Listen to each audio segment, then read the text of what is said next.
Hello, mga kamaster, maraming salamat po sa lahat ng tumatangkilik ng Number 1 Supreme Warrior.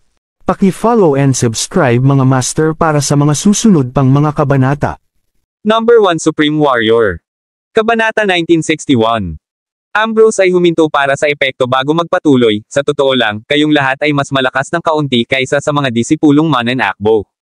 Kung sa loob ng isang yugto ng panahon, hindi ka nag-level up o nakamit ang isang tiyak na kota para sa mga puntos ng kontribusyon, ikaw ay agad na ituturing na walang halaga at may relegate sa posisyon ng isang runner na disipulo.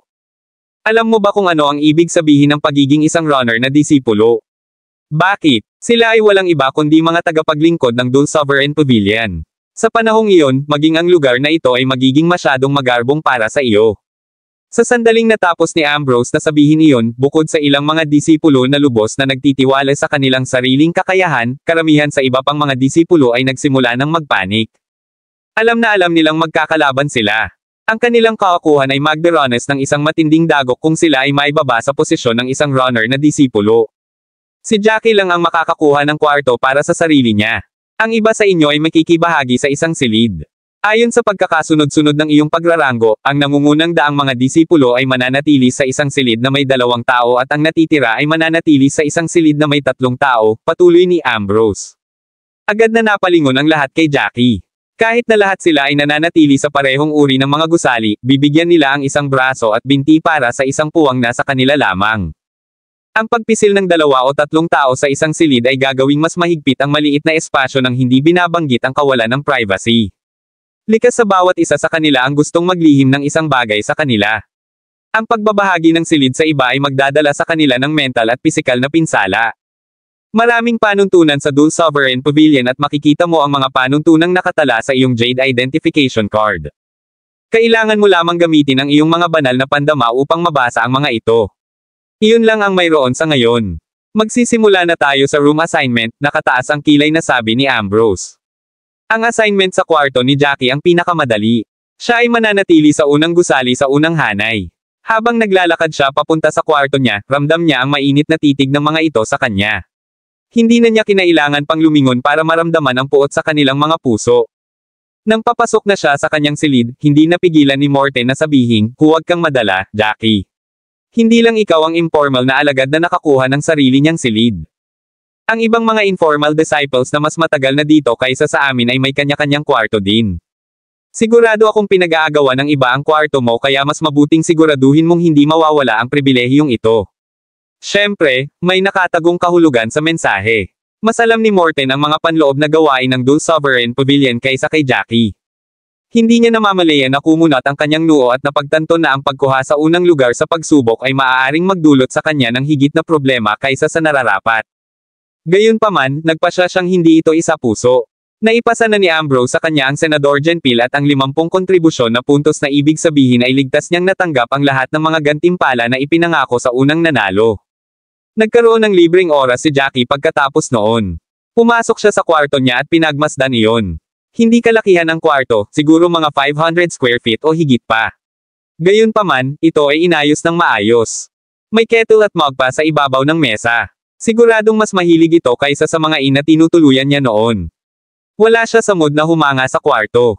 Mabilis niyang hinayla ang straight back na upuan, umupo doon, at kinuha ang kanyang Jade Identification Card. Bagamat siya ay opisyal na isang informal na disipulo ng Dul Sovereign Pavilion, ang susunod na hamon ay magiging mas mahirap para sa kanya kaya't kinakailangan para sa kanya na kabisaduhin ang lahat ng mga alituntunin ng sekta upang maiwasan ang anumang hindi kinakailangang kaguluhan. Kabanata 1962. Ang Jade Identification Card ay nakalista ang lahat ng mga patakaran sa Dul Sovereign Pavilion na may detalyadong paliwanag. Itinuro pa nito ang mga mahahalagang bagay na dapat tandaan. Lahat ng kailangan malaman ni Jackie ay makikita sa loob. Halimbawa, gusto niyang malaman kung paano umaban sa posisyon ng isang formal na disipulo mula sa posisyon ng isang informal na disipulo at nalaman na kailangan lang niyang mag-level up sa unang yugto ng nakuha na antas. Noon pa man ay iniisip niya na kailangan niyang dumaan sa serye ng mahihirap na pagsubok para maging isang formal na alagad. Kailangan ko lang mag-level up sa initial stage ng acquired level para maging formal disciple. Hindi ba ito ay medyo napakasimple? Bulong ni Jackie sa sarili. Pagkatapos ng lahat, ang paunang yugto ng nakuhang antas ay 2 maliit na antas lamang ang layo mula sa paunang yugto ng likas na antas. Dalawang maliit na antas sa loob ng mas malaking antas, iyon ba ang tunay na naghihiwalay sa isang informal na disipulo mula sa isang formal na disipulo? Hindi naiwasang maramdaman ni Jackie na tiyak na hinihila ng Dulce Sovereign Pavilion ang kanyang paa. Hindi niya maintindihan ang rason sa likod nito kaya nagpasya siyang pumasok sa mustard seed at niyaya si Nash na makipag-usap tungkol dito. Naisip niya na ang dalawang ulo ay mas mabuti kaysa sa isa. Dahil kara-rating lang niya, gusto niyang maglaan ng ilang oras para obserbahan ang mga kasama niyang recruit bago magpasya kung sino ang kaibiganin. Kaya naman, ang pamilya niya lang ang dapat niyang puntahan kapag gusto niyang pag-usapan ang mga problemang tulad nito. Hindi inisip ni Nash na may problema man lang matapos sabihin sa kanya ni Jackie ang tungkol dito. Hindi mo mahuhusgahan ang mga gawain ng kontinente ng Hestia gamit ang mga pananaw ng Daxia World. Ikaw ay tumatakbo sa isang ganap na kakaibang mundo ngayon. Naaalala mo ba kung paano natin pinaghati-hati ang lahat ng antas sa Daxia at nalaman lamang na ang Histina Continent ay pinagsama-sama ang lahat ng mas maliliit na antas sa isang malaking antas noong una tayong nakarating dito? Maaaring mukhang ang paunang yugto ng nakuhang antas ay dalawang antas lamang ang layo mula sa paunang yugto ng likas na antas ngunit kung titingnan mula sa pananaw ng Daxia, ang mga ito ay magkahiwalay ng karagatan. Naintindihan naman agad ni Jackie ang paliwanag ni Nash. Kinastigo niya ang sarili dahil sa kanyang katangahan at kakitiran. Pinagsama ng kontinente ng Hestia ang lahat ng maliliit na antas sa nakuhang antas na ibig sabihin na ang agwat sa pagitan ay mas malaki kaysa sa inaakala niya. Natakot siya na kahit na ang pagbagsak sa unang yugto ng intermediate level mula sa unang yugto ng likas na antas ay magiging mahirap para sa kanya. Tumango si Jackie at sinabing, hindi nakakagulat na sinabi ng taong nagtatrabaho sa kafe na mangangailangan ito ng mahusay na paglilinang upang umaban sa paunang yugto ng intermediate level mula sa unang yugto ng likas na antas. Naiintindihan ko na ngayon na may malaking pagkakaiba sa pagitan nilang dalawa. Akala niya noong una ay hindi siya magtatagal para umakyat sa dalawang antas ngunit halatang minamaliit niya ang paghahati ng mga antas sa mundong ito. Pagpunta sa bagong dibisyon, aabutin man lang siya ng ilang taon para umakyat ngayon. Napabuntong hininga si Nash sa paghanga pagkatapos niyang basahin ang nilalaman sa Jade Identification Card gamit ang kanyang divine senses. Wala akong aasahan mula sa Dulce Sovereign Pavilion. Ang kanilang kaalaman sa mga mapagkukunan, lihim na palasyo, mga diskarte sa martial art, at mga table tasks ay nagpapahiya sa amin. Hindi banggitin ng maraming mga patakaran nila. Gayunpaman, totoo ang sinabi nila walang magagawa ng walang pamantayan o pamantayan. Wala akong pag-aalinlangan kung paano nila napangalagaan ang lahat ng mga Panginoon upang dalhin ang sulo para sa kanila. Tumango si Jackie, at napabuntong hininga din sa paghanga sa makapangyarihang Hestia Continent. Ang sino man sa mga tao mula sa kontinente ng Hestia ay madaling maging pinakamalakas na tao sa Daxia World. Kabanata 1963. Mukhang tama na siyang umalis sa Daxia World dahil mananatili siyang isang country bumpkin kung hindi siya pumunta rito. Sumulyap si Nash kay Jackie at sinabing, dito ay sinasabi na medyo marami ang mga informal na disipulo sa unang yugto ng intermediate level na napromote sa posisyon ng mga formal na disipulo. Gayon din, maaari mong ipagpalit ang iyong posisyon sa isang formal na disipulo ng unang yugto ng nakuhang antas kung matalo mo siya sa isang laban. Ang matatalo ay kukuha ng posisyon ng isang informal na disipulo at ang mananalo ay ang posisyon ng isang formal na disipulo. Iyon ang nagpapaliwanag sa lahat ng mga away na nangyayari sa Dulce Sovereign Pavilion. Si Jackie ay may unang karanasan ng matuklasan niya na sina Officer Brigstrings, Elder Lee, at ang iba pa ay tahasang nagbigay ng kanilang pagsang-ayon pagdating sa mga pagtatalo at halos away na naganap sa pagsubok ng talento. Pagdating sa mga laban, palaging binibigyan sila ng mas mataas na lugar ng malawak na pwesto, na nagpapatunay na lubos nilang hinikayat ang mga away na sumiklab sa pagitan ng mga asosasyon ng clan. Parang kung mas matindi ang mga laban, mas magiging maunlad ang samahan ng clan. Ito ay katulad ng voodoo practice ng pag-iingat ng mga bog kung saan ang lahat ng mga bog ay itinapon sa isang sisidlan upang labanan ang kamatayan sa isa't isa na ang nag-iisang nakaligtas ay ang hari ng lahat ng mga bog, sabi ni Jackie pagkatapos itong pag-isipang mabuti. Bahagyang ngumiti si Nash. Tumango siya at saka umiling. Kalahating tama lang ang metapora mo. Totoong ang Dulce Sovereign Pavilion ay naghihikayat ng mga away sa gitna ng mga asosasyon ng clan ngunit ang mga manlalaban ay hindi pinapayagang kitilin ang buhay ng isa't isa. The fights are meant to motivate them to level up but killing each other is a big no-no for them. Tumango si Jackie. Kung ang isang alagad ng asosasyon ng clan ay nagpatuloy sa pukana laban sa isa't isa pagkatapos umalis sa asosasyon ng clan, na nais na ang kabilang partido ay mamatay bago sila, kung gayon ang mga araw ng napipintong pagbagsak ng asosasyon ng clan ay hindi masyadong malayo. Alam na alam ng bawat asosasyon ng clan ang hindi sinasabing tuntuning ito. Inilabas ni Nash ang papel, calligraphy brush at tinte sa drawer ng desk at nagsimulang magsulat ng kung ano-ano. Napasulyap si Jackie sa sinusulat niya at nakita niya ang 3 words Wager Battle Arena. Agad siyang napuno ng pagkamangha. Ang Dual Sovereign Pavilion ay nagsumikap na mag-set up ng battle arena para hikayatin ang mga away sa pagitan ng mga asosasyon ng clan. Gayunpaman, ang mga patakaran ng labanan ay marami. Ito ay upang maiwasang mawalan ng kontrol ang mga alagad. Hanggat ikaw ay isang disipulo, maging isang informal, formal o kahit isang matandang disipulo ay kailangan mong lumahok sa isang labanan sa arena ng labanan sa taya minsan sa isang buwan. Ang taya ay dapat na mapagpasyahan bago ang laban at maaaring maging anumang bagay tulad ng pagtrato sa nanalo sa isang pagkain o pagbibigay ng mga puntos ng kontribusyon na may pinakamataas na limitasyon na 100. Ang anumang higit pa rito ay magdudulot ng panganib na ang mga disipulo ay guman sa pakikipaglaban sa arena ng pakikipaglaban sa taya. Sa panahon ng mga laban, may dalawang mahalagang bagay na dapat tandaan: hindi ka maaaring magdulot ng permanenteng pinsala sa kabilang partido o kitilin ang buhay ng kabilang partido. Sigurado ako na matutuklasan mo kung gaano kagaling ang arena ng pakikipaglaban sa taya. Maaari kang magpasya kung kailan at kung sino ang magiging kalaban, ngunit dapat ito ay consensual. Hindi ka magkakaroon ng anumang karanasan sa pakikipaglaban kung patuloy kang magsasanay mag-isa. Ito ay magdudulot sa iyo ng maraming pagkukulang. Sigurado ako na ang Dual Sovereign people ang nag-set up ng Wager Battle Arena lalo na para maiwasang mangyari ito. Ang talino talaga sa kanila. Tumango si Jackie sa kanyang ama, buong pusong sumang-ayon sa kanyang mga sinabi. Sa madaling sabi, ang pangunahing layunin ng arena ng pakikipaglaban sa taya ay ang pagyamanin ang mga espiritu ng mapagkompetensya sa mga alagad ng mga asosasyon ng clan at para magkaroon sila ng aktwal na karanasan sa pakikipaglaban. Pagkatapos ay kinuha ni Nash ang calligraphy brush para magsulat muli ng isang bagay: Wooden Spirit Hall at Golden Spirit Hall. Kabanata 1964. Nagsalita siya habang isinulat niya, iba ang mundong ito sa nakaraang mundong ginagalawan natin. Nagbibigay pa nga sila ng espesyal na lugar para pataasin ang bilis ng pagsasanay ng isang tao para mabilis nilang makumplito ang isang martial skill. Ang mga nagsagawa ng martial skills na kabilang sa wood attribute ay maaaring makaranas ng wooden conception sa Wooden Spirit Hall.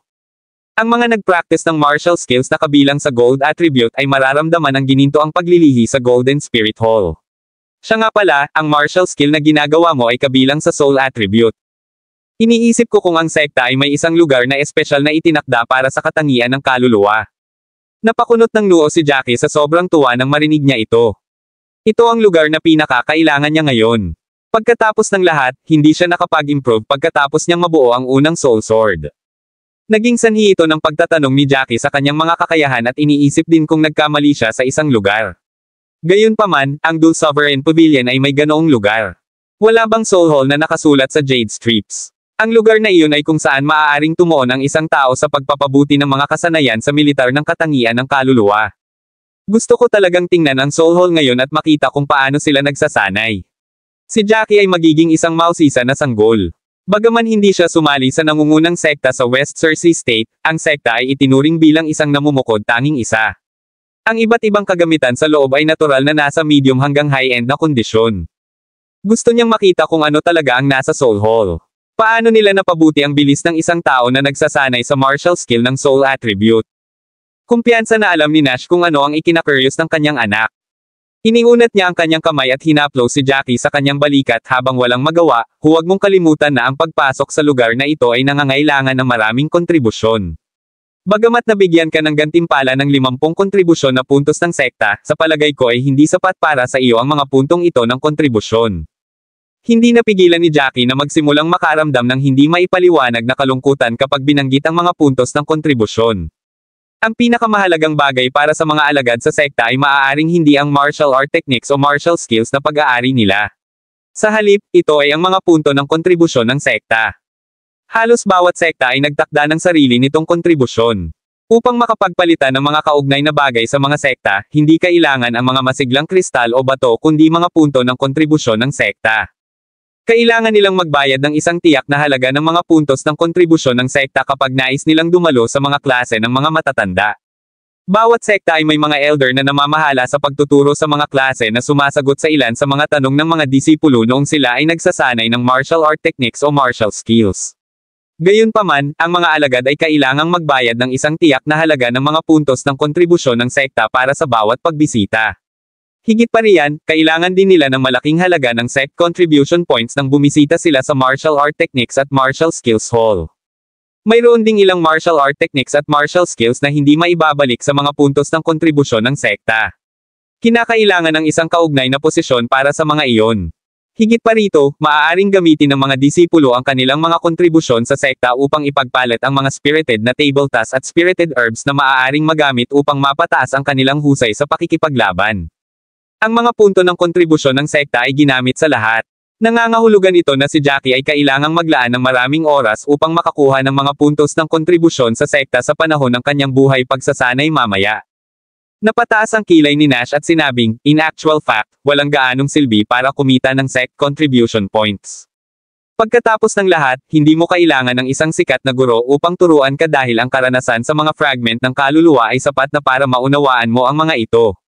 Hindi ka rin nagkukulang sa martial art techniques at martial skills. Higit pa riyan, ang mga martial art technique at martial skills na pagmamayari mo ay ilang beses na mas mahusay kaysa sa mga nasa martial art techniques at martial ng Dual Sovereign Pavilion. Hall ng kasanayan. Kailangan mo lamang nagastusin ang mga punto ng kontribusyon ng sekta sa mga lugar na maaaring magpapataas ng iyong bilis ng pagsasanay sa mga kasanayan sa militar. Kung hindi, maaari mong gamitin ang mga puntong iyon bilang kapalit ng ilang masiglang table tasks at halamang gamot. Tumango si Jackie. Ito ay isang call iwan para kay Jackie dahil ang iba ay kailangang dumalo sa mga klase ng elder at tanungin ang mga matatanda tungkol sa kanilang mga katanungan tungkol sa kasanayan sa militar o martial art techniques na kanilang ginagawa. Gayunpaman, hindi na kailangang gawin ito ni Jackie.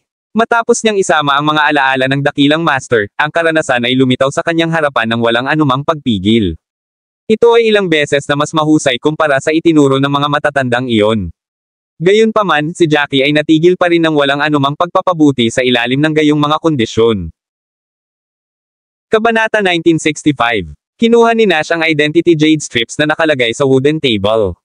Pinagmasdan niya ang kabuuan at hindi niya napigilan ang gulat habang nagsasalita. Kahit na ang koleksyon ng mga masiglang halamang gamot ay makakakuha ka ng mga puntos ng kontribusyon sa sekta.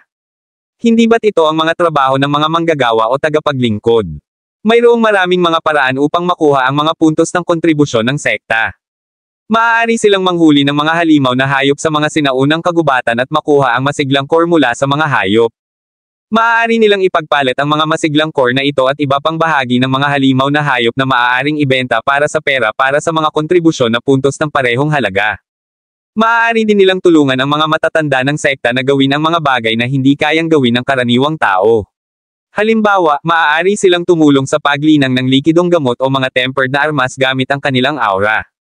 Ito rin ay mga aktibidad na maaaring gamitin bilang kapalit ng mga punto ng kontribusyon ng sekta. Kahit na ang koleksyon ng masiglang damo at bulaklak sa bundok ay maaaring gamitin upang ipagpalit sa mga puntos ng kontribusyon. Gayunpaman, ang aktibidad na nagresulta sa pinakamataas na halaga ng mga puntos ng kontribusyon ng sekta ay upang makumplito ang mga lihim na misyon na inihayag ng sekta. Hindi malinaw na binanggit ng Identity Jade Strips kung ano ang mga lihim na misyon na ito. Gayunpaman, naramdaman niya kung gaano kahirap tapusin ang mga lihim na misyon na ito mula sa mga paglalarawan tungkol sa kanila. Medyo nag-aalalang sabi ni Nash, talagang tatanggap ka ng mga misyon sa hinaharap. Kailangan mong maging mas maingat kung gayon.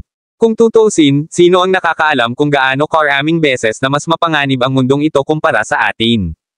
Tumango si Jackie dahil alam na alam niya sa puso niya ang mga bagay na ito. Sa tingin ko ay magkakaroon ng pagkakataon na makakuha ng malaking bilang ng mga puntos sa pagtatalaga sa lalong madaling panahon. Nagtataka namang tumingin si Nash kay Jackie matapos niyang marinig ito. Tumawa si Jackie at nagpatuloy sa pagsasalita, ang ibig kong sabihin ay ang labanan sa Modeled Origin Clan. Kapag nagsimula na ang labanan, tiyak na malaki ang bilang ng mga nasawi. Ayon sa Survival of the Fittest Attitude Have This World, tinatayang gagamitin nila ang bilang ng mga taong napatay kapalit ng assignment points. Tumango si Nash bilang pagsang-ayon. Nakalimutan na niya ang tungkol dito. Dati, si Jackie ay inakusahan ng walang dahilan nang sabihin ni Zeph na si Jackie ay isang especially iya mula sa Modeled Origin Clan na walang mga sumusuportang katotohanan. Sa pagtingin dito, natukoy nila na ang dalawang sekta ay umabot na sa breakpoint at ang labanan ay mangyayari anumang oras. Umiling si Nash at buong pusong nagsabi ng maisip niya ito, kung magsisimula ng labanan ang dalawang sekta, sana hindi ka sumama sa labanan. Kung isasantabi natin ang iba pang mga bagay, maaari kang maging isa sa mga kumpe ng kanyan sa labanan sa pamamagitan lamang ng pagsasaalang-alang sa iyong husay sa pakikipaglaban. Sa West Cersei State, ang mga tao ay karaniwang nasa antas na nakuha at ang mga master lamang ang may kakayahang makamit ang likas na antas. Gayunpaman, napakaraming mga master sa bawat sekta. Si Jaqui ay nasa paunang yugto lamang ng likas na antas sa sandaling ito. Kahit na nagsanay siya ng isang malakas na diskarte sa martial art at isang napakalakas na kasanayan sa militar, maaaring hindi siya manatiling buhay sa mga naturang labanan. Ito ang ikinabahala ni Nash. Tumango si Jaqui dahil alam niyang nag-aalala sa kanya ang kanyang ama. Huwag kang mag-alala. Kikilos ako ayon sa mga pangyayari at hindi ko hahayaang mahuli ang aking sarili sa mapanganib na latian, novel drama. Si Nash ay palaging may tiwala kay Jaqui. Alam niyang may sariling plano si Jaqui nang marinig niya ang sinabi ni Jaqui. Natawa si Nash at nagpatuloy sa pagsasalita, "Let's stop talking about this. Bakit hindi mo sabihin sa akin? Ano ang susunod mong plano? Siguradong guguluhin ka ni Warren sa hinaharap. Paano mo balak panghawakan iyon mamaya?"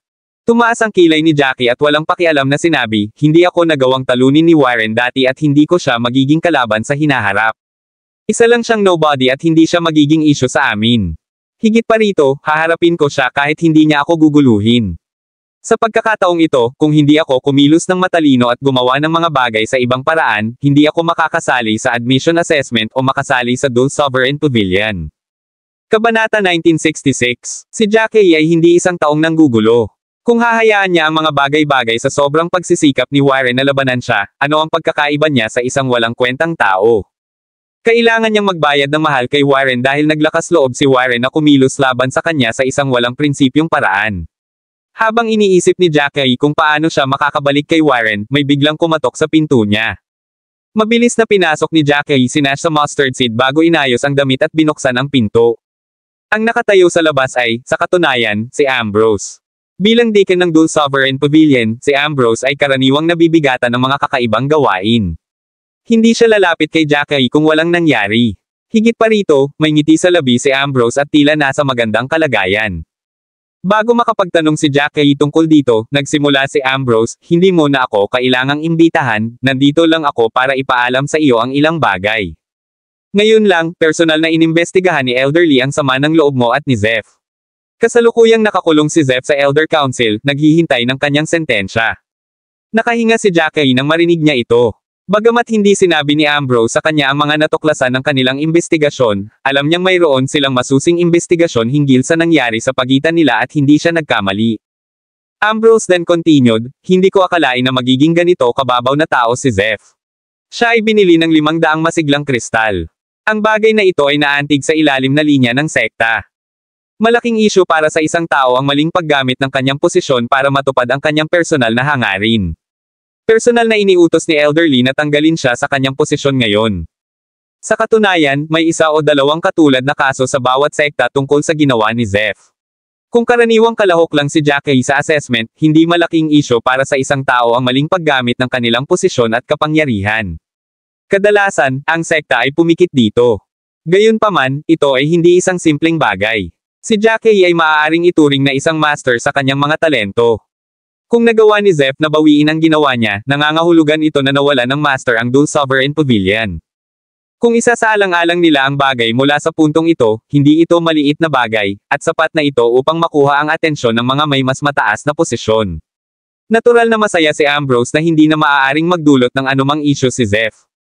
Kung tutuusin, hindi sila nagkagusto sa isa't isa at nagdulot ng gulo sa isa't isa. Hiniling ni Ambrose na mabitin si Zeph bukas. Kaya naman mas naging masaya si Ambrose nang tumingin siya kay Jaqui, gustong-gusto siyang tawaging kapatid. Higit pa rito, tiyak na makakakuha si Jaqui ng mahalagang posisyon sa Dole Sovereign Pavilion kasama ang kanyang mga talento. Nangyari ang isyong ito dahil sa isang problemang nangyari sa management team ng Dole Sovereign Pavilion. Ikinalulungkot ko na kailangan mong magdusa ng ganitong karaingan. Kaya naman, sinadyang ibigay sa iyo ni Elder Lee ang 500 kristal na may espirito upang mabayaran ang abala. Inilabas ni Ambrose ang isang kahon na naglalaman ng 500 lower-grade spirited crystals pagkatapos niyang maabot ang space ring. "May kailangan pa akong asikasuhin ngayon. Nandito lang ako para sabihin sa iyo ito, bukod sa pagpapadala sa iyo ng mga masiglang kristal. Well, iyon lang. Aalis na ako." Mukhang talagang nagpahinga si Ambrose para gawin ito. Sa katunayan, maaari niyang utusan ang kanyang nasasakupan na gawin ang gawaing ito ng pagsasabi kay Jackie ng ilang balita at paghahatid ng mga masiglang kristal. Gayunpaman, natuwa si Ambrose na ibahagi ang balitang ito kay Jackie, kaya naman personal niyang inihatid ang mga kristal. Tumango si Jackie at nagpasalamat kay Ambrose bago niya inilagay ang spirited crystal sa kanyang mustard seed. Ang buto ng mustasa ay hindi lamang isang paraan ng transportasyon, ngunit ito rin ay isang malaking unit ng imbakan. Ito ay ilang beses na mas malaki kaysa sa karaniwang mga singsing sa espasyo. Sa sandaling ito, marami sa mga informal na disipulo na sumapi sa sekta ay nakatayo sa labas. Ang mga disipulong ito ay sumapi pa lamang sa sekta, at sila, syempre, ay hindi nais na manatili sa sekta sa lahat ng oras. Lumabas sila upang tangkilikin ang sariwang hangin at pag-uusap tungkol sa kung paano sila dapat magsanay mamaya. Ang Dul Sovereign Pavilion ay may free-range policy pagdating sa pagsasanay sa kanilang mga disipulo. Pinahintulutan silang gawin ang anumang gusto nila basta't may sapat silang kontribusyon na puntos. Hindi bali kung bumisita sila sa Martial Art Techniques at Martial Skills Hall para pumili ng Martial Art Techniques o Martial Skills. Maaari din nilang bisitahin ang Wooden Spirit Hall o iba pang lugar. With this, narinig nila ang usapan ni Ambrose at Jackie. Marami sa mga taong ito ay naiinggit na tumingin kay Jackie, ngunit binaliwala lang sila ni Jackie, ayaw silang aliwin. Kabanata 1967. Nang lumingon si Jackie at isasara na sana ang pinto, may narinig siyang tumatawag kahit na medyo masigla, "Ikaw si Jackie." Kahit na ito ay isang tanong, ito ay tila mas katulad ng isang pangungutya. Dahan daw ang lumingon si Jackie at nakita niya ang isang lalaking may maiksing balbas at nakakatakot na tingin sa kanyang mga mata, nakatayo sa hindi kalayuan. Habang hindi nakilala ni Jackie ang lalaking ito, nagsuot siya ng mga damit na nagpapahiwatig na siya ay isang informal na disipulo. Ang lalaking ito ay dapat na isang informal na disipulo na sumali sa sekta sa pamamagitan ng karaniwang proseso ng pangangalap. Ayon sa seniority, dapat nila siyang tawaging senior brother. Gayunpaman, hindi kayang tawagan ni Jackie ang lalaki ng ganoon, dahil maliwanag na hindi siya dumating na may mabuting hangarin. Kung tutuusin ay hindi na siya papansinin ni Jackie base sa ugali niya. Si Jackie ay bago pa lamang dito at ayaw niyang magmukhang bastos. Tumango lang siya bilang tugon. Sinulyapan ni Wesley Sayer si Jackie bago siya tumingin sa individual na bahay sa likod ni Jackie, kumikinang ang mga mata sa inggit ng gawin niya iyon. Hindi ko alam kung paano nagdedesisyon ang sekta sa mga bagay-bagay. Mayroon lamang 30 pribadong tirahan, at talagang ibinigay nila ito sa kanya na kumpay na tulad mo. Hindi lang si Jackie, pati ang mga alagad na sumapi lang sa sekta na nakapaligid sa kanila ay napagtanto din na may mali sa sinabi ni Wesley. Ano ang ibig niyang sabihin, kanyan kumpay tulad niya? Nakasimangot na tanong ni Jackie, "What do you mean? Pareho kaming informal disciples. Ano ang ibig mong sabihin sa canon father?" Ngumisi si Wesley at bumungad sa kanyang mga mata ang masamang tingin. Sinulyapan niya ang lahat ng bagong kasali na mga disipulo at marahas na nagsalita, "Sinasabi ko na kayo ay kumpay ng kanyan. Hindi mo ba alam kung paano ka na-recruit? Paano posible para sa kanila na maglagay lamang ng isang obsidian bilang tool sa pagtatasa sa karaniwang recruitment? Kayong mga lalaki ay hinikayat na gumawa ng mga numero. Talaga bang iniisip mo ang iyong sarili bilang mga informal na disipulo ng Dul Sovereign Pavilion? Hayaan mong sabihin ko sa iyo, walang sinuman sa inyo ang kwalipikadong mag-isip ng gayon. Noong tinanggap namin ang assessment noon, kailangan naming dumaan sa assessment ng 3 beses, at aalisin kami kapag nabigo kami sa alinman sa mga assessment na iyon. Hindi ito kasing dali ng pagtatasa na mayroon kayo. Kung ang away sa pagitan ng mga sekta ay hindi magaganap sa lalong madaling panahon, sa tingin mo ba ay makakasali ka sa sekta? Sa totoo lang, tama si Wesley.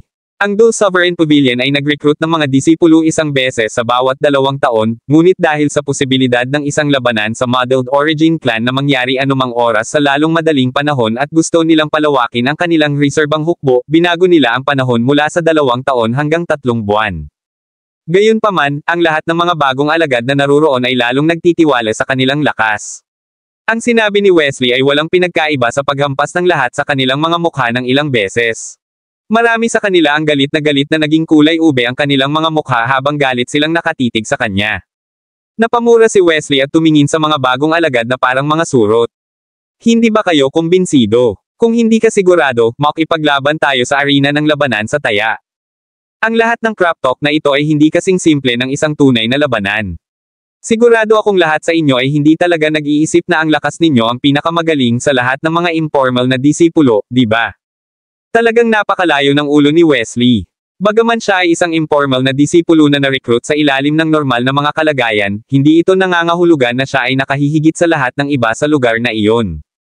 Ang ilan sa kanila ay hindi napigil ang magsalita ng malakas, kami ay naging di-formal na mga disipulo, at natural na sa amin na maging hindi kasing lakas tulad ninyo na nagsanay sa sekta sa mahabang panahon. Gayunpaman, mayroon ding mga Panginoon sa atin. Si Jackie ang pinakamalakas sa amin. Minsang sinabi ni Elder Lee na ang kanyang lakas ay naglalagay sa kanya sa pinakamataas na 300 sa mga informal na disipulo. Sinulyapan ni Wesley si Jackie at nagsalita ng malakas pagkatapos niyang marinig ito, iyon ay isang pangkalahatang palagay lamang ni Elder Lee. Gayunpaman, ang aking lakas ay napatunayan, at ako ay nasa nangungunang 200. Kabanata 1968. Tumahimik ang lahat pagkatapos nilang marinig ang sinabi ni Wesley. Bagaman mayroong humigit kumulang 3,000 informal na mga disipulo, ang nangungunang 300 ay isang malaking bilang ng mga tao.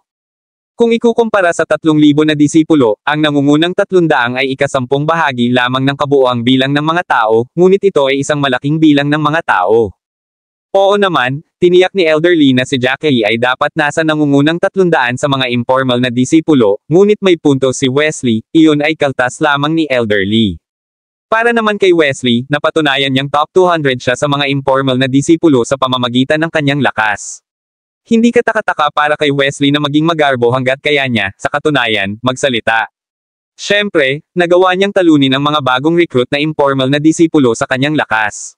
Maraming tao ang hindi nakayanan. Ipahayag ang kanilang mga pagtutol sa katotohanan na siya ay kabilang sa nangungunang 200. Gayunpaman, mayroon pa ring mga tao na hindi natatakot sa kapangyarihan at sumigaw kay Wesley ng malakas, hindi mo masasabi iyan. Ikaw ay naging isang informal na disipulo sa loob ng mahabang panahon. Pagkatapos ng mahabang panahon ng pagsasanay at pag-aayos, normal lang na mas malakas ka kaysa sa amin. Kung nagsanay kami sa parehong yugto ng panahon tulad mo, mahirap sabihin kung sino ang malakas at kung sino ang mahina. Pinandilatan ni Wesley ang mga tao, nakikinig habang nagsasalita sila. Tiningnan niya ang tao na parang nakatingin sa isang dung shell beetle na kakaahon lang mula sa isang tangke ng pataba. Napakayabang mo. How dare you say something like this? Maglakas loob ka bang sabihin na magiging kasing lakas ko kung sanayin mo ang parehong tagal ng oras gaya ng ginawa ko? Bakit hindi mo tingnan at tingnan kung gaano karaming mga tao ang maaaring maging isa sa nangungunang 200 kapag mayroong kabuoang 3,000 na mga informal na disipulo? Ang iyong kamangmangan ay talagang nabigla sa akin. Higit pa riyan, hindi na ako nag-train ng mas matagal kaysa sa iyo dahil kakasali ko lang sa sekta 6 na buwan bago ka. Sa katunayan, kung wala ang labanan sa pagitan ng mga sekta, ang sekta ay hindi magre-recruit ng bagong batch ng mga informal na disipulo. Kung wala sila, si Wesley at ang kanyang batch ng mga bagong dating ay ang mga bagong recruit na informal na disipulo. Hindi nakakagulat na hindi sila nagustuhan ni Wesley, na ang paghamak ay nagmula sa kaibuturan ng kanyang puso. Sa sandaling ito, isang alon ng mga yabag ang maririnig habang naglalakad sila mula sa di kalayuan. Ilang di-formal na disipulo na nakasuot ng parehong paraan ay sumugod mula sa di kalayuan na may ngiti sa kanilang mga labi. Bagamat tila nakagan ang loob nila, may sarkastikong tingin sa kanilang mga mata sa paraan ng pagsulyap nila sa mga bagong recruit na disipulo. Ang lugar na kinaroroonan nila ay kung saan nanatili ang mga bagong recruit na disipulo. Ang mga senior na informal na disipulong ito ay hindi darating ng walang dahilan. Napatingin si Jackie sa tatlo. Ang taong nakatayo sa gitna ay may pinakamabangis na hitsura sa kanyang mukha dahil mayroon siyang isang pares ng tatsulok na mga mata. Base sa ekspresyon ng mukha niya, hindi siya mukhang mabuting tao. Agad namang ngumiti ng malapad ang taong may tatsulok na mata nang makita si Wesley. Nandito ka daw, Senior Kuya Wesley. Hinanap ka namin. Hindi ka ba pumunta sa Martial Art Techniques at Martial Skills Hall para pumili ng martial skill? Hindi napigilan ni Jackie na mapamura nang marinig ang sinabi ng kausap. Hindi siya naniniwala na ang lalaking ito na may tatsulok na mata ay walang ideya na nandito si Wesley. Malinaw nilang alam na malapit si Wesley sa kanilang tinutuluyan, sinadya nilang pumunta dito para hanapin siya o gulo. Ang lahat ng iyon, gayon pa man ay nagpanggap sila na parang walang alam. Lumingon si Wesley para sulyapan ang lalaking may tatsulok na mata at tumango. Ang taong ito ang pinuno sa 3 informal na disipulong iyon na kararating lang, at ang natitira ay tila mga subordinate niya. Gayunpaman, mula sa paraan ng pakikipag-usap ng taong ito kay Wesley, alam nila na ang taong may tatsulok na mata ay walang mas mataas na posisyon kaysa kay Wesley. Naririnig ng lahat ang pambobola sa kanyang boses nang kausapin niya si Wesley. Sinulyapan ng lalaking may tatsulok na mata ang mga bagong recruit na disipulo pagkarating niya sa tabi ni Wesley. Narinig ko kung paano ka magsalita ng mayabang mula sa malayo. Napakawalandian nyo na sasabihin nyo na malalampasan nyo pa si Kuya Wesley kung bibigyan kayo ng sapat na oras. How dare you people say ganyan? Kabanata 1969. Kahit kami na sumali sa Dul Sovereign Pavilion sa karaniwang paraan ay hindi nang ahas na sabihin na maaari kaming maging isa sa nangungunang 200 informal na mga disipulo sa loob ng 6 na buwan. Pagkatapos magsalita ng lalaking may tatsulok na mga mata, agad na tumunog ang 2 tagasunod, tama. Ignorante lang kayong mga tao na marunong lang magsalita ng mayabang. Nagiging unrealistic ka pa nga sa mga ipinahahayag mo. How dare you dubious canon father compare yourselves to senior brother Wesley? Hayaan. Sabihin ko sa iyo, malapit nang mangyari ang labanan sa pagitan ng mga sekta, at hindi rin tayo sigurado kung kaya nating manatiling buhay. Nagtataka nga ako kung sino ang nagbigay sa iyo ng lakas ng loob na kumilos ng mayabang na paraan. Malamig na tumikim ang lalaking may tatsulok na mata at tumingin sa bagong recruit na informal na disipulo na may naiinis na tingin sa mga mata. Bata, huwag na nating pag-usapan ang pakikipagkompetensya kay Kuya Wesley. Bibigyan kita ng 6 na buwan bago mo labanan ang aking junior na kapatid sa arena ng labanan sa taya. Baka hindi mo nakayanin ang 5 galaw mula sa kanya, kahit nabigyan ka namin ng pagkakataong magkaroon ng 3 atake sa harap niya. Namula sa galit ang mga bagong recruit na informal na disipulo nang marinig nila ang sinabi niya, ngunit wala ni isa sa kanila ang nang-ahas na magsalita. Maging ang informal na alagad na nag-ipon ng lakas ng loob na tumanggi ay tumahimik din at namumula ng kulay lila. Kung tutuusin, wala siyang lakas ng loob na gawin. Kung magpapatuloy siya, kailangan niyang makipagkompetensya sa informal na disipulong nakatayo sa tabi ng lalaking may tatsulok na mata. Galant man siya, hindi lang niya kayang gawin iyon. Dahil dito, tuluyang nawala ang momentum ng mga bagong recruit na informal na disipulo. Hindi sila komportable ngunit wala silang lakas ng loob na makipagduel sa mga taong ito. Hindi gaanong pinapansin ni Wesley ang mga taong nakapaligid sa kanya sa simula dahil ang lahat ng kanyang atensyon ay kay Jackie. Si Jackie naman ay malamig ang tingin sa kanilang 4. Bagamat ang 4 na ito ay naglabas ng mas malakas na momentum kumpara sa karaniwang mga informal na disipulo, hindi sila pinansin ni Jackie. Napataas ang kilay ni Wesley sa pagtataka nang makita kung gaano kalmado si Jackie. Akala niya noong una ay magugulat si Jackie at iiwas siya ng tingin pagkatapos niyang sabihin kay Jackie ang tungkol sa kanyang kapangyarihan. Sa hindi inaasahang pagkakataon, hindi nakasagot si Jackie. Malamig na tumikim si Wesley habang sinasabi, totoo na ang mga mangmang ay hindi natatakot sa anumang bagay. Nagiging mayabang ka dahil lang sa bahagyang pinuri ka ni Elderly. Ang lakas ng loob mo para tumingin ng diretso sa akin. Natukoy ni Jackie ang mga mahiwagang salita na sinabi ni Wesley ngunit hindi siya nagalit. Sa halip, nagtaka siya kung bakit nasabi ni Wesley ang mga ganoong salita. Jackie was not somebody that allowed others to insult him, thus he sharply beat back, ikaw ang walang tigil sa pagtakbo ng bibig mo simula pa lang, habang wala akong sinabi. Dumating ka na naghahanap ng gulo na parang wala ka nang magagawa. Sabihin mo lang kung ano ang gusto mo. Agad na nagbago ang ekspresyon ng mukha ni Wesley nang marinig ang sinabi ni Jackie. Siya ay orihinal na nagkaroon ng isang nangingibabaw na aura na tila pinipigilan ang lahat ng naruroon. Gayunpaman, ang mga salita ni Jackie ay parang karayom na nagpasa ng lobo. Nawala agad ang walang pakialam at pinipigilang aura ni Wesley. Napasigaw siya ng malakas, anong sabi mo? How dare you chill me? Pumitik din ang lalaking may tatsulok na mata na para bang nakaka-offend sa kanya ang sinabi ni Jackie. Saan nanggaling ang PP asterisk ng ito? How dare you disrespect senior Kuya Wesley? Nagpakamatay ka ba? Hindi man lang tumingin si Jackie sa kanilang dalawa. Napaiwas siya ng tingin. Sa tingin ko, tanga kayong dalawa. Bakit ka pumunta dito para ipakita ang sarili mo? Kami ay mga bagong recruit na informal na disipulo, at sumali lang kami sa Dul Sovereign Pavilion sa loob ng isang araw. Kung talagang gusto ninyong magpakitang gilas, bakit hindi kayo pumunta sa kinaroroonan ng ibang mga di-formal na disipulo? Kabanata 1970. Ang sinabi ni Jackie ay agad na nagdulot ng ripple effect sa mga bagong recruit na informal na disipulo. Ang mga orihinal na tahimik ay agad na kumilos na parang puno ng sitaw. Tama na yan. Ipinagmamalaki ba ninyo ang pagpapahiya sa amin ng walang anumang dahilan? Bagamat isa kang malakas na tao at isa ka sa nangungunang 200 sa mga informal na disipulo, ngayon lang kami sumapi sa sekta. Pinahiya ka ba ng mga nakatatandang kapatid na iyon na matagal nang sumapi sa sekta noong bagong miyembro ka ng sekta? Tama na yan. Ang alam nyo lang ay binubuli kami. Galit na galit si Wesley nang marinig ang mga salitang ito. Siya ay nanunuya at mayabang na itinaas ang kanyang ulo na nagsasabing, huwag mo akong ikumpara sa inyo. Sa tingin mo ba sulit ka? Kayong mga tao ay mga espesyal na produkto lamang ng isang espesyal na panahon. Kung ang isang malaking labanan ay hindi magaganap sa pagitan ng Modeled Origin Clan at ng Dual Sovereign Pavilion, sa tingin mo ba ay mabibigyan ng pagkakataon ang mga tulad mo na sumali sa Dual Sovereign Pavilion? Pagkatapos ay inikot ni Wesley ang kanyang ulo patungo kay Jackie, at ang puot sa kanyang mga mata ay tumusok sa Jackie na parang mga makamandag na espada. Gayunpaman, tila hindi apektado si Jackie sa kung paano tumingin sa kanya si Wesley at nanatiling kalmado.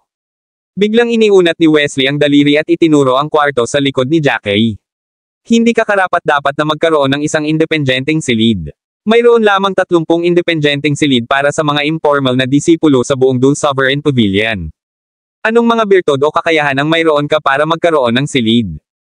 Naintindihan naman agad ni Jackie ang nangyayari pagkatapos niyang marinig ito. Nagtataka siya kung bakit sinasadyang pumunta rito ang isang tulad ni Wesley para hiyain sila ng walang dahilan. Kung tutuusin, sobrang nakakahiya para sa kanya kung malalaman ng iba ang nangyari dito. Iyon ay, syempre, maliban kung si Wesley ay isang labis na mapagmataas na tao at kailangan upang matupad ang kanyang walang kabuluhan at kasiyahan. Tama ang hula ni Jackie dahil wala si Wesley dito dahil wala siyang mas magandang gawin. Sa halip, gusto niya itong individual na kwarto na pag-aari ni Jackie. Mayroon lamang 30 independenteng silid sa mga informal na disipulo, at si Jackie ang nagmamay-ari ng isa sa kanila. Ang iba pang 29 na silid ay tiyak na hinarang ng iba pang napakahusay na informal na mga disipulo. Tulad ng sinabi ni Morten dati, ang katotohanan na si Jackie ay nagmamay-ari ng isang pribadong silid ay nakakapukaw sa ibang mga informal na disipulo. Sa hindi inaasahang pagkakataon, may dumating upang mag-udyok ng away sa loob ng wala pang isang araw. Itinaas ni Wesley ang kanyang ulo at nagpatuloy sa pagsasalita, 50 lower grade spirited crystals, at makikipagduel ako sa iyo sa Wager Battle Arena ngayong buwan. Tataya tayo sa independent room na ito. Ang isang fox ay tiyak na magpapakita ng kanilang tunay na mga kulay maaga o huli. Napakaganda ng plano niya. Siguradong labag sa rules kung pipilitin niya si Jackie na ibigay ang kwarto. Gayunpaman, kung ang silid na ito ay ginamit bilang isang taya sa arena ng labanan sa taya, magiging ganap na makatwiran kung nagawa niyang manalo sa silid, novel drama. Nagplano lang siyang magbayad kay Jackie ng 50 lower grade spirited crystals para dito, at mas nakakainsulto ito kaysa sa pagpapaalis sa isang pulubi. Pagkatapos ng lahat, alin sa mga taong nakatayo dito ang walang 50 mas mababang uri ng mga kristal? Sa wakas ay nagkaroon ng ilang pagbabago sa orihinal na kalmadong mukha ni Jackie. Isang malamig na ngiti ang lumitaw sa gilid ng kanyang bibig, at ang panginginig ay dumaloy sa mga gulugad ng lahat. Malamig ding pinandilatan ni Jackie si Wesley. Tingin mo ba tanga ako?